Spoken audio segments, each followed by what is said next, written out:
Fatherhood. I'm the second oldest in my family. I have a sister older than I am by 6 years. Um, so taking care of my younger siblings was one of the jobs I had to do as a child, babysitting them, so to speak. So I learned how to change diapers on them. I learned how to care for them, keep them healthy, feed them. So going into fatherhood was nothing new, but going into fatherhood with my own children was totally different from taking care of my siblings. Yeah, my daughter was born just before Christmas, December 1978. 3 years later, my son was born. He was born in 1981. Um, Times were a little bit different, but not much between the what was going on as far as technology, between my two kids. It's only 3 years apart. But my daughter was born during the time when we had cassette players, yellow pages, phone books, that sort of stuff. Um, my son was born during the time when they had Nintendo and all this other these technic toys that I didn't have when I was growing up. We had cat pistols and robots, so that was totally beyond us. I enjoyed being my kid's father. Looking back at my daughter, she was the first one. We can talk about a lot of things. Sometimes there are things I can't talk about. She can talk about with her mom. But as being a father, she's the only my only daughter, so that make her extra special. As far as my son, we can still talk about anything. I mean, literally anything. So we wanted to give them like an open door policy, so to speak. We didn't close nothing off, no closed doors. We want to talk about something, come to us first, and we will tell you the right things. We will show you the right ways, the right path to go. And even to this day, we still do that. So um, we'll always be there for them to talk about anything and everything. It doesn't matter. That's what we as parents do. Being a father is one of the greatest honors I can think of. Even today, we keep in touch and we talk. We have occasions that um, we get together on the weekends sometimes just to eat and have fun. As a father, I think it's important to always be there for your children, and that's what I try to do as a father, to be there for them, um, to pull up the slack, so to speak. If there's anything I can do to help them in their lives, because one day they're going to be mothers and fathers, hopefully, and whatever we taught them, they'll be able to teach their kids, their nieces and nephews, if it's important. But being a father, it's a great thing on earth.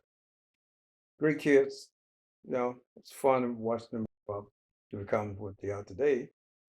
And yeah, we've enjoyed them, still do. I'm Justin Palustre. I'm 37 years old, born and raised San Diego, California. Kind of bounced around the United States a little bit in my background. I lived in Massachusetts for about 6 years, Louisiana for a total of 2 years. I've lived in Nevada, um, Mississippi, pretty much everywhere.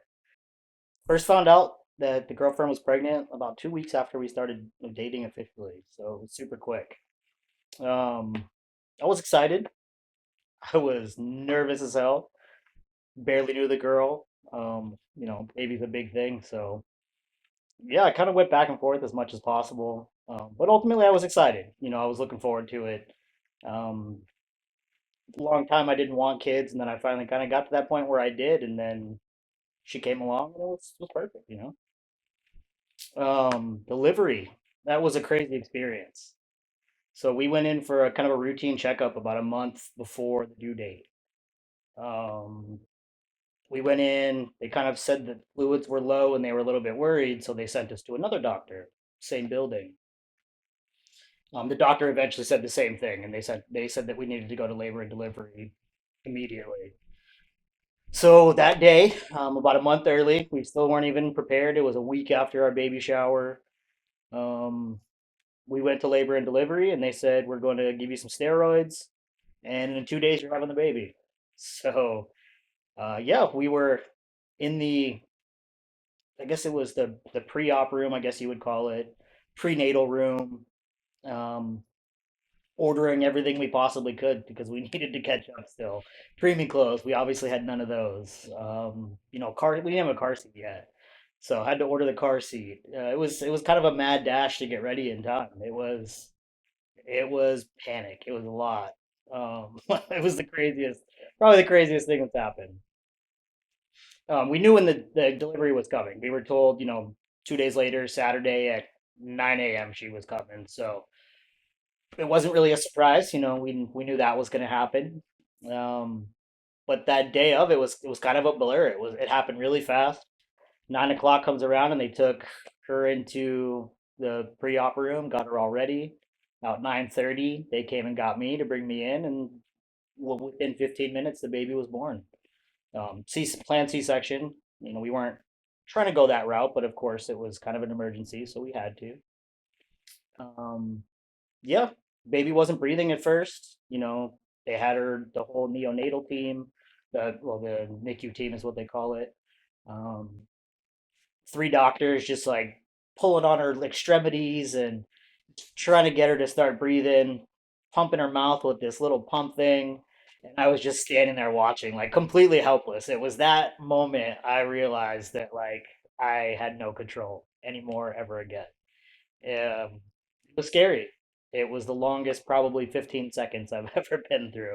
But finally, she started breathing, all on her own. She didn't have to go to the NICU unit. She came right back with us, and she's been super strong ever since. She's growing super fast. So it's been a blessing. The first month was crazy, but it's getting better and better every day.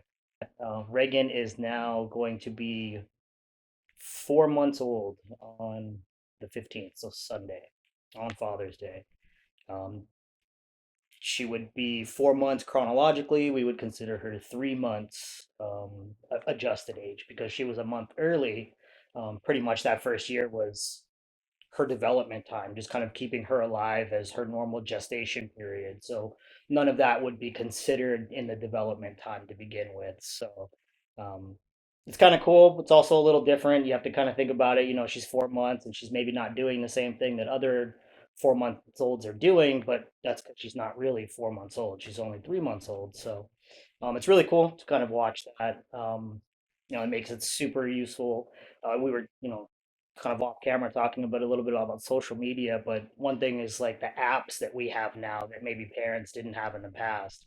I've got a super cool milestone app that tells me like, hey, here's all the things that normal babies should be doing by certain ages, and um, I get to track it and make sure that they're doing it right because there's a video, an example. So like, hey, here's what we're expecting to see, and if she's doing that, then I can mark it down, and it's really cool to see her kind of meet these milestones and grow so quickly, not just in size, but development. To go from being a baby that just like is there, to she's smiling and she's starting very closely to start a laugh and like trying to roll over, and you see it coming also super quickly.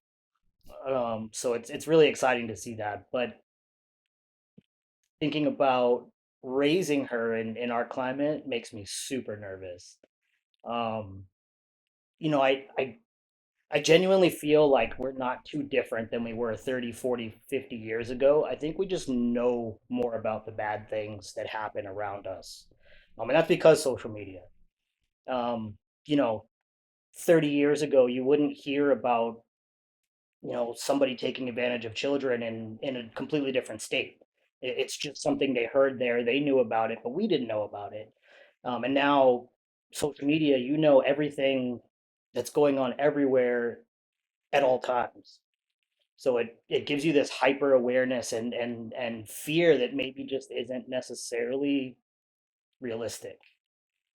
However, you should always know that it's there and be prepared for it. So I want Reagan to do jujitsu, boxing, things that are not only good for her mental health and for her physical health, but teach her protection. Because nobody's protecting anybody but ourselves. Yes, you can call the police. Who knows when they get there? You can hope that there's a good Samaritan, but everybody's taught to stay out of it now, so you can't count on people to help you, or to pull you out of a bad situation. So I want to raise a child that's not just independent, but capable. Um, a warrior in a garden, if you will. I think that's the best type of person to be. She'll be prepared. She'll know that there are bad people out there, and but not have to walk around in fear that something is going to happen to her, because she's mentally ready and physically ready to defend herself. I guess you don't realize what selflessness is until you have a kid. I never realized it. I never really, like I said, I never really wanted kids to begin with. So when she did come, it was different though. At that moment, you knew that no matter what, you were going to do everything you possibly could for this person, even if it was living on the street so I could give her every last dime that I had. It's a different type of love that you would not know until you do have a kid. It's crazy, very crazy. But yeah, so it has been challenging, but it's teaching me. It makes you grow as a person. It's teaching me to be patient. That's something that I never had. If I was a doctor, I'd have patience. I'm not a doctor.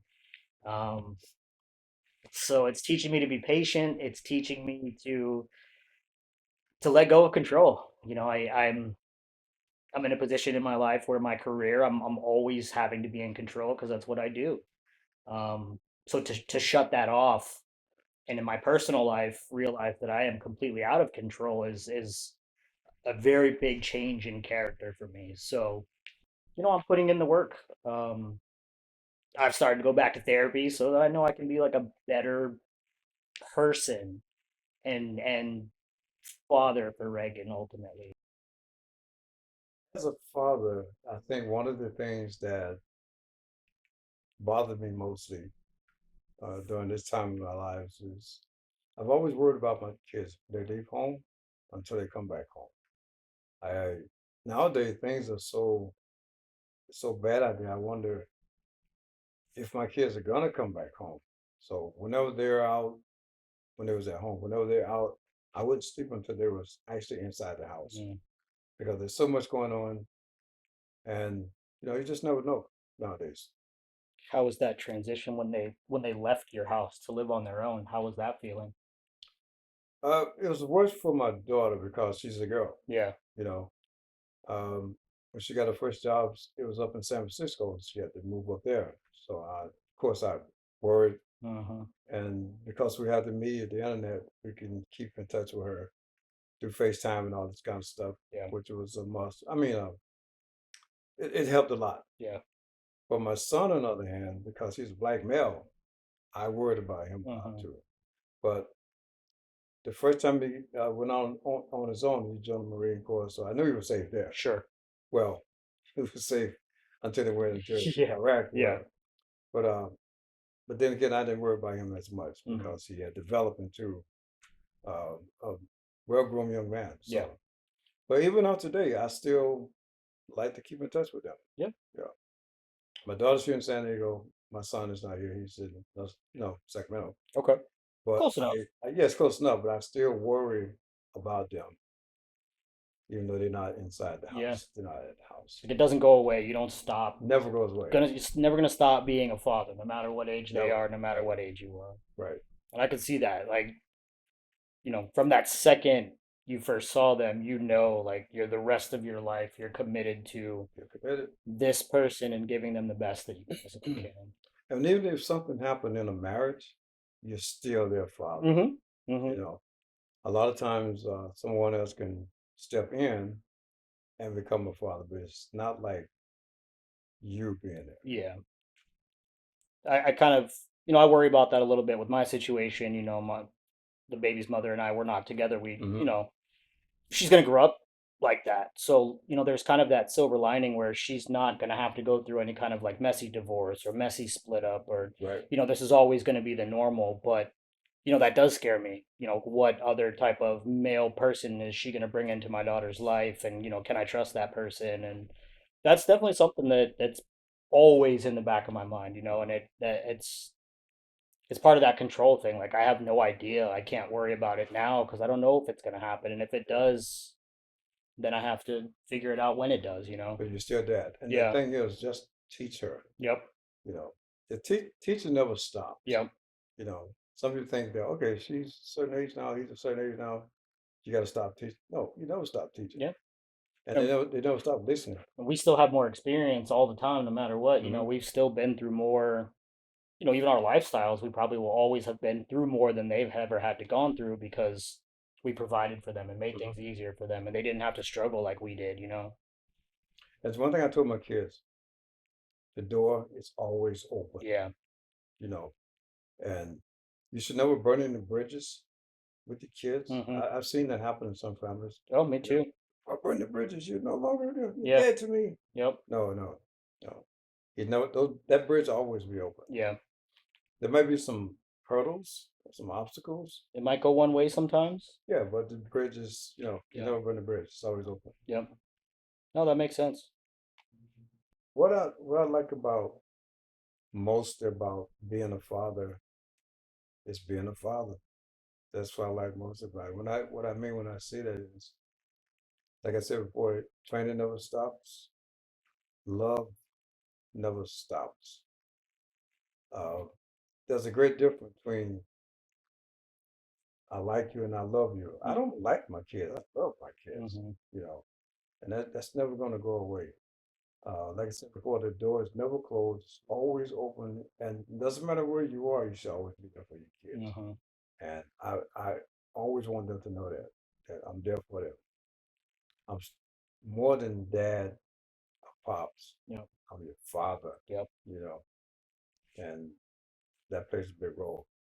You can be best friend with your kids, but most of all, you gotta be their father. Yep. You gotta be that one they can lean on. It's an important word. People use it dad and father interchangeably, but they are two, in my opinion, two different things. Yeah. Dads or come and go. There's stepdads. There's male influences, but your father needs to be that one constant throughout Hmm. your entire life. Hmm. Um, and I think that helps children have that foundation and that stability to know that they have that person always.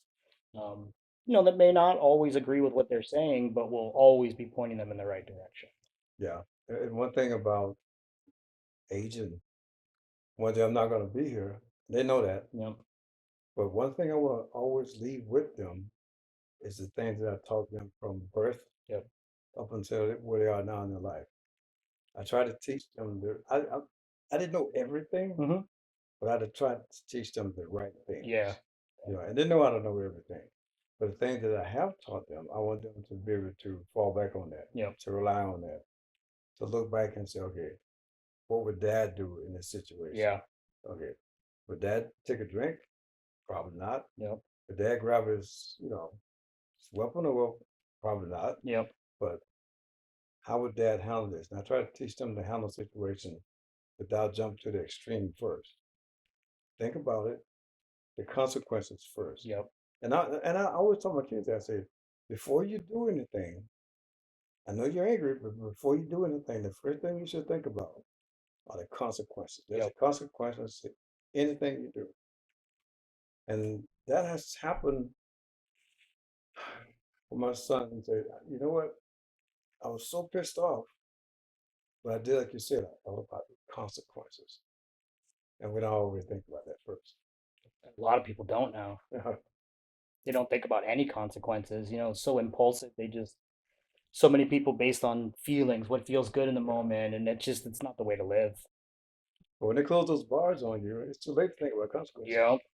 you Yep. know, a cop beaming down on you with knives, it's too It's too late late at that to point. think Yep. about consequences.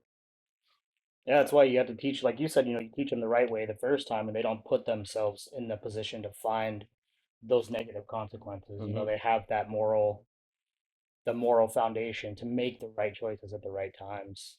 Yeah. I think kind of what I'm most excited for is all the firsts.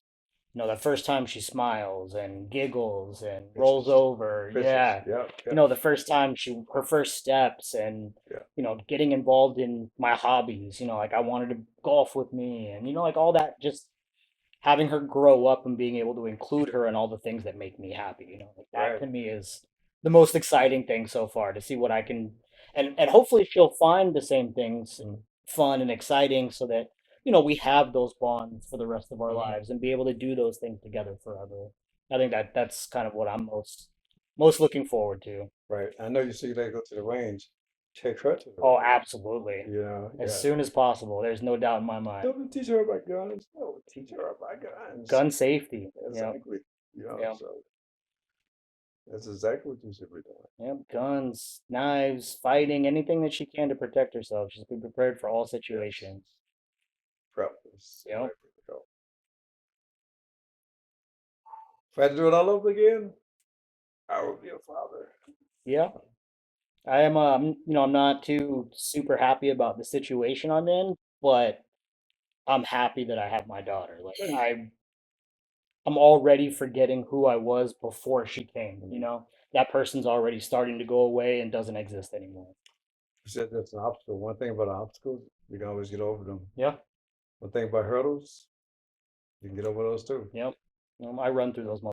I'm gonna keep Those doing it. life has little potholes in the road. Yeah. Just go around them. Yeah, I've Yeah, been through a lot, yeah. I'm resilient, and that's I Hmm. think what all these hiccups they teach us is resiliency. It's all about your destination. I saw somewhere that if you wrote down all the bad things that happened in your life, you made a list of them, you read through it, and then you realize you made it through all that stuff. Yeah, Like you're gonna keep making it through the next thing and the next thing and the next thing. It's we've been through too much already to give up or to say that something's gonna beat us. It's just a bump. yeah. And everything you just said is all part of fatherhood. You know?